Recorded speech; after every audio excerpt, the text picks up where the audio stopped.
Hello everyone, it's Sylvia here from Casino Library and welcome to Tangles on Tuesday. In this series, we're going to take you through the process of creating beautiful art pieces known as tangle.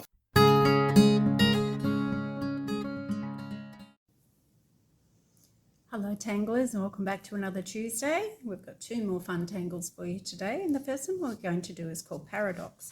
This is an original tangle by Rick Roberts, sometimes referred to as Rick's Paradox. On my practice sheet, I've broken my working practice tile here down into 4 areas to make it a bit easier to demonstrate this tangle to you today. It can also be worked in other geometric shapes, but for today we're just going to concentrate on the square, and if there's time I'll show you the triangle paradox. So I've started off with one line coming from here, from the top corner, coming down to this side of my square. So I'm working in this area here. The main thing with paradox is you need to keep turning your card all the time for each stroke that you do. You will find it easier to get a better result if you do that. So I'm just going to keep working because it'll make more sense as I draw it than rather explain it to you. So my next line is going to come from the end of that one and angle down. Okay, so my first one came from here to here. My next one comes from here down to here. So not directly down into the corner, but slightly inwards from that corner. So my next line will come from here, and I'm working over to this side of my tile, or my area, sorry, that I'm working in. So it's going to come from here across to here. So let's pop that one in. Just take your time with it. It is such an amazing tangle, but when it's finished I can never work out where I actually started with it. Okay, so 1, 2, 3. This line then will travel from this point just slightly inwards from the corner and meet this first line that I drew. So that will look like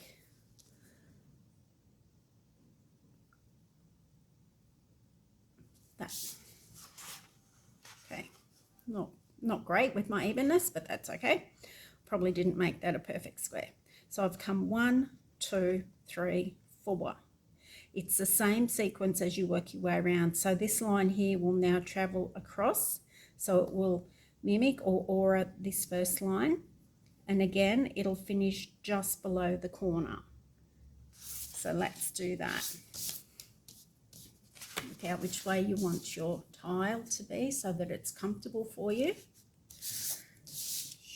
Yep. And where your last line finished, you're going to pick up from there and come across. Okay, so you can see where I've come across, just dropped down from that first line there. So this one here will travel from here, coming just in from this last corner here. So it's going to travel down into here. And it ends up looking like a spiral effect is what you get. Okay, so that's it there. I'm working my way in towards the center of this space and keeping these lines as evenly spaced as I can. So my next line is going to travel from here and come just up from the corner and meet the edge of this line here. So let's pop that one in. And it is the kind of thing that you probably want to draw uninterrupted and from woe to go, because if I get up and walk away from this, I sometimes, or most times, find it very hard to work out where I was up to. Okay, so I've come down, I've come across, so this line will then continue up and come just in from this corner to touch that top line there. So popping that one in. And that's the sequence that you're going to follow. So it's come up, join this line here. It will then continue come just down from that corner and meet this line here. And that's a sequence that you'll follow until you have completely filled in that space. So coming across. This one will now come down and meet here. So it's just repeating. Oh, sorry. Just repeating that. So I've come across, down, here, I'll come up here. And I'm just going to keep going with that until I spiral into the center. So let's keep that sequence going. Do a couple more.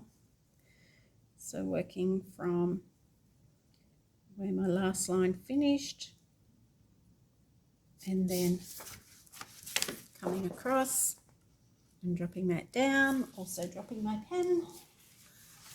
Okay, so starting where that line finished, coming in just shy of that corner, and just keep working around, moving your tile, picking up where one line finished and working your way, echoing the line beside it, but not coming straight back into the corner. You want to drop just below the corner each time.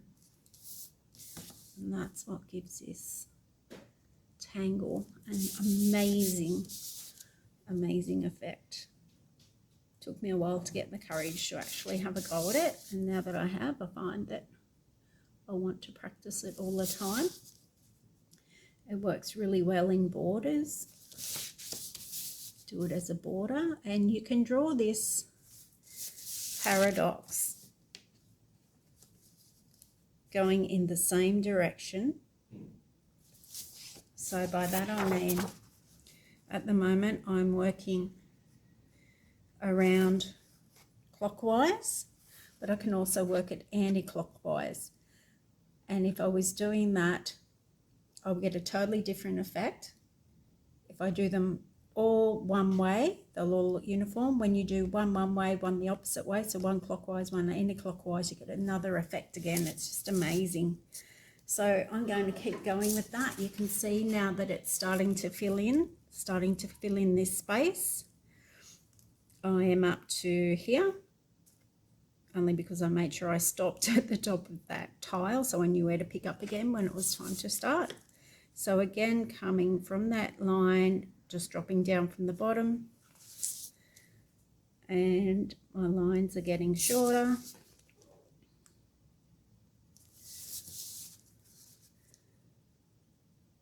And it really does help to keep turning your tile. Just keep going.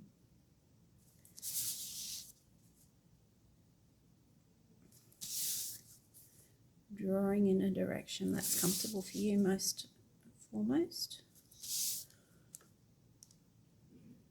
Okay, so my space is starting to close up and become more of a rectangle, but it's still the same. It is still the same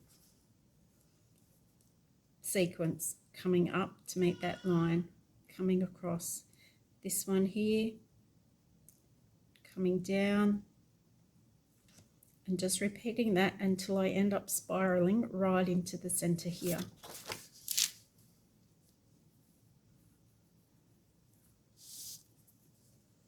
I nearly forgot where I was up to. So I shall stop talking for a moment and just keep that sequence going and finish it off.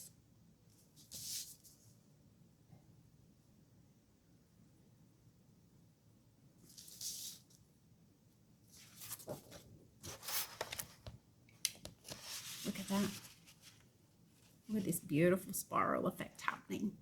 It really is a simple tangle to do. It looks really complex, really complicated. And as I said, I have to stop and think, where did I actually start doing that tangle? Now, I noticed that my first lines, I came just in from the corner this one I dropped down and I came a fair way in from the corner there, so I'm just going to pop another line in to fill up that space, simply because I can. I'm going to pop into just to close it up a bit, only because I'm fussy, no other reason.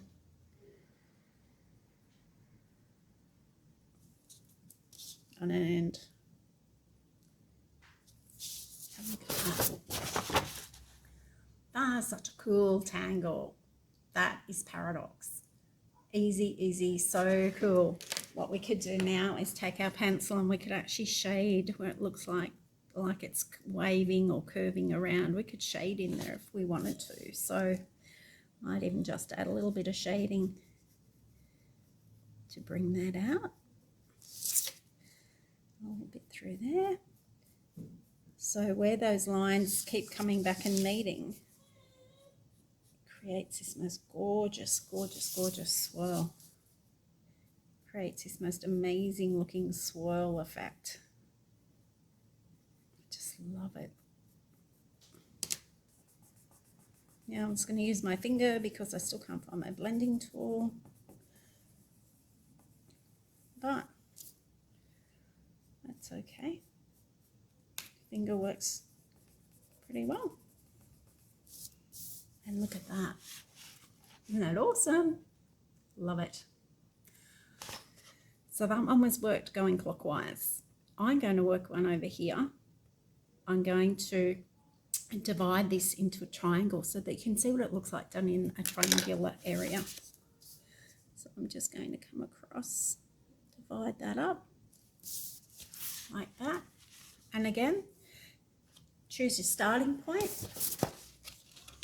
I'm going to start at the top here and I'm going to come down my first line there. Let's take a look at that. Let's pop that in. So this is your triangular space that we're working in this time. Starting at the corner and gradually bringing that line out so that when you get to the bottom, a nice space in between those two lines. So then this line here will follow the bottom line, but it will raise up slightly from it and meet this line here. Okay, so I've come down, I've bounced across. That's probably a good way to think of it. Think of this line as bouncing off. Every time it hits one line, it bounces off it and comes down to the next one. And just following that sequence there. Sometimes I can't work out if I want to draw backwards or forwards with my pen. Sometimes once I get started though, I'm usually okay. I'll do a couple of lines so you can see what that's going to look like. I'll just do one more so I know that I'm back to starting at the top. So I've worked some of that triangle. Again, just coming in that same routine as we did this one, or same sequence, bouncing up. It's going to bounce off and come just shy of the corner. It's going to bounce off there and come up just shy of the corner. And we're going to repeat that until we've actually filled in that entire area. So I'm just going to keep going and get that done for you. Don't be afraid to try this tangle. Once you get into the rhythm of it, you can see that it's so easy. You will wow your friends when you show them this tangle. They won't believe how amazing it is. So look at that. So there's my triangle filled in. So that one was done going clockwise. I might just pop up here with this triangle and do it anti-clockwise and see what that looks like. Again, I'm going to start anywhere, just pick a corner to start. Just pick a corner to start in and start going back the other way. So I'm going to start at the bottom corner and come up and land just shy of the corner. So I'm going anti-clockwise this time. So I'm going to bounce off here and come in just below that corner.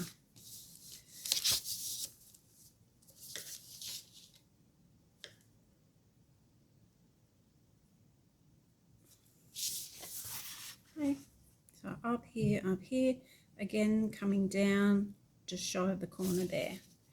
And that's all you're doing, is just repeating that until you fill in the entire space. So I've gone ahead and finished off this triangle here. Look at that. That is so amazing. I'm just going to cover up this one so you can see the difference. So that was 2 triangles, one done clockwise, one done anti-clockwise. This was our square, worked clockwise, and they just look amazing. It looks so awesome. You can work it any way you want to. You could actually divide your space up into squares and triangles, just some random lines, and just work your paradox into each space and see what you get. It really is quite a contemporary look, I guess, that you can get with this quite abstract looking piece of tangle artwork by the time you're finished. And you can work it into small areas.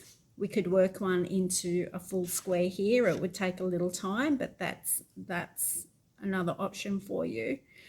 And just having a play. So when I say you could do that, just dividing your space up into random triangles and squares, maybe just a few lines to break up your space.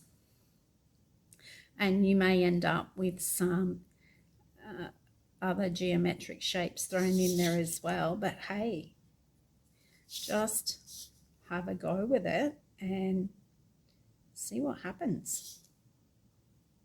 Right, so just a few random lines. That's giving me some squares, some triangles. Oh, bit of an odd shape there. But hey, have a go. I think it's just awesome. That one there for you is paradox. I'd love to see what you do with that. Give it a go. It is going to give you lots and lots of opportunity to create some really abstract, fabulous looking pieces.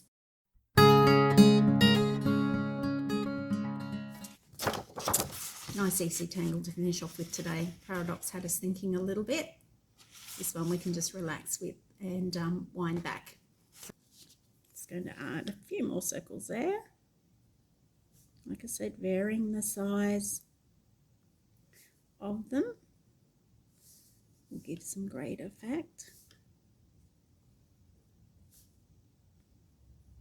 Do as few or as many as you like. Just leave it at that. So once you've got your circles in, pick a point anywhere, maybe down through the middle. Any direction, draw a wriggly line, a wavy line, traveling any direction through those circles, past those circles. Sorry, you don't actually draw your line through the circle. As with all our tangles, they usually don't overlap each other, any of the lines or drawings. So if I'm coming here, I would stop and start on the other side. So just pick a place to do that. Turn that down the right way. So in any direction, keep it nice and wiggly, weaving in and out of those circles as best you can. All right, so there's my wiggly line, traveling quite random. Now what I'm going to do is working back either this way or this way, is I'm going to aura that line. And I'm going to keep repeating that aura until I make my way back to the edge here and here. So it's nice and simple, and you can get lots of different effects doing it. If your line starts to straighten out a little bit, remember to add a bit more curve into it. Try and keep your lines fairly evenly spaced, but again, whatever you do will be wonderful.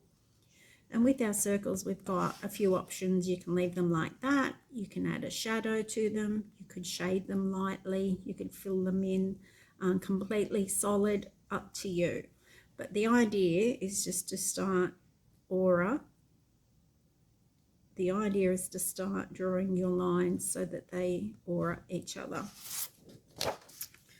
Okay, So let's get a couple done. Let's get a little started here.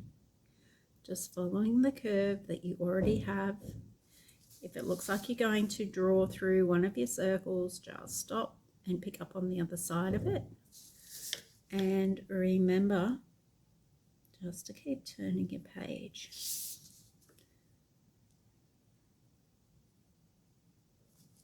Okay, so there you go. There's one aura done.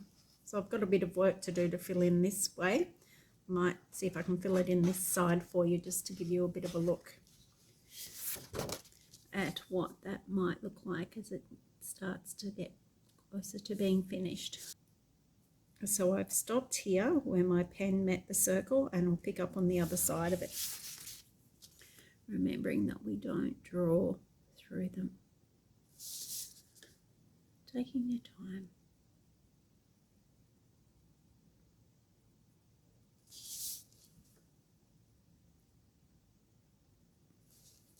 So there's another line in there. So that's all you're doing, is just doing that aura.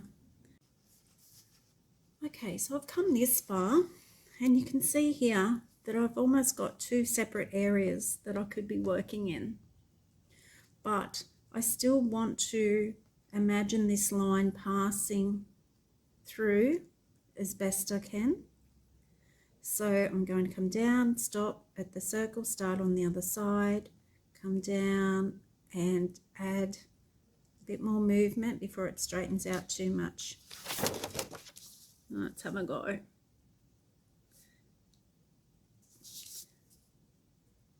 If you're having trouble imagining where the line may pass through, just give it a new direction, but still following the main pattern. So you can see here, I've come down, I've stopped on the other side, stopped here. Imagine that passing through, come down and around. Instead of imagining it passing through this circle here, which would be right on the edge of it, I've given a little kink in it to keep that movement, and then dropped it off down here. So that's what I'll keep following with my line work, and I'll get that finished so you can have a look. I've worked my lines right the way back to this edge, and I've added a little bit of shadow to those circles to add some more interest to it instead of just looking quite flat. I could also take my pencil and shade through the valley areas through here and through here, but that gives you an idea of Nipa, and you would just keep repeating that until you fill in this edge here. So I'll keep working on that, and I'll come back and show you what that looks like when it's finished. So I've finished off my Nipa tangle, and that's what it ended up looking like. I put a shadow on all of my circles and half circles that I drew initially, and I did a little bit of light shading through here and up through here, and a little bit just through here to add that extra highlight and show the depth that you can create with that tangle. So that one there is Nipa. I also came back to the first tangle that we did, Paradox. And if you remember, I drew in some squares and triangles in this area here, and I thought I'd just work the paradox tangle into each of those areas. So now it's really hard to define which was a square and which was a triangle when they all work in together, and it really does create something quite abstract and very interesting.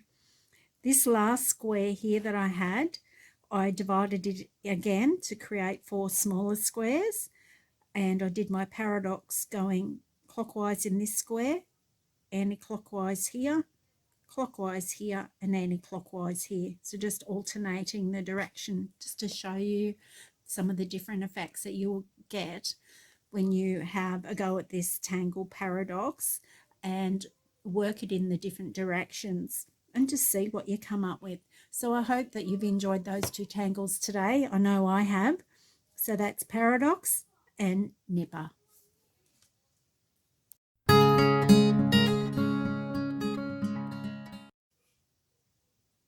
So here's the string that I left you with for last week's challenge tile. How did you go with it? This is how mine ended up, using the two tangles that we used last week, being Mist and Huggins. So I've worked my Huggins in there into the middle area, and I added these little fine lines on them just to add a little bit more interest. It was looking a little bit plain to me and I wasn't sure what I wanted to do with it. So that's what I came up with. Almost gives it the look of perhaps timber or wooden palings. I'm not really sure. I just know I'm happy with how that ended up. I worked in my mist through the top and also did a bit of an abstract mist down in the bottom corners. So instead of it being directly down or coming up, I took it on another tangent and had it coming out from the corner of my tile that I was working on. I brought in a little bit of tipple through here and coloured odd circles within that little mound of tipple that I created. And to add a little bit of interest and softness, I brought in my flux with a shadow on the back of each of those leaves. So I hope that you had fun with that one. So this week's challenge tile. This is what I have for you. Rather interesting, perhaps odd looking, but I've created these string areas here, 1, 2, and 3, deliberately for you to practice your paradox.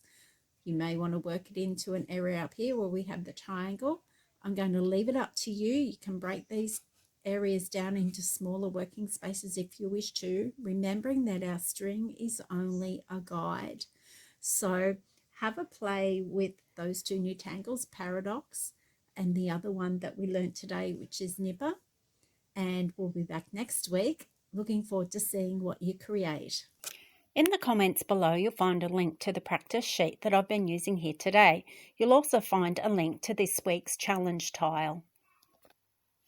If you're unable to access these from your computer at home, we'll make some packs available. All you have to do is give us a call on 666 00 250 and give us a day or two to get those ready for you.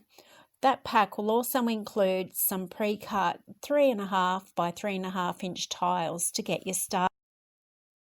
And remember, if you'd like to receive instant updates when new content is added to our YouTube channel, please click the subscribe button. Thanks for joining us here today, and we'll see you next week for another Tangles on Tuesday.